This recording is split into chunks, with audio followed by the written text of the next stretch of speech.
Humihingi na ng tulong kay Pangulong Noynoy Aquino ang mga mangingisda sa Bataan. Bukod kasi sa mga taga Zambales at Pangasinan, apektado rin daw ang kabuhayan nila sa panggigipit daw ng mga Chino sa Panatag Shoal kung saan sila dating nangingisda. Makibalita tayo kay Charis Victorio.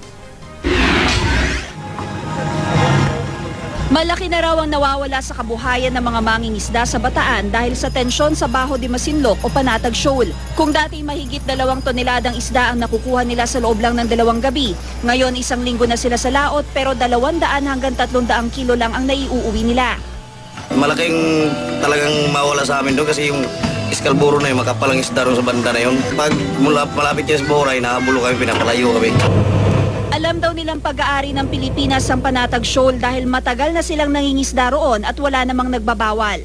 Pero ngayon, ginigipit daw sila ng mga armadong Chinong binabakuran ang Panatag.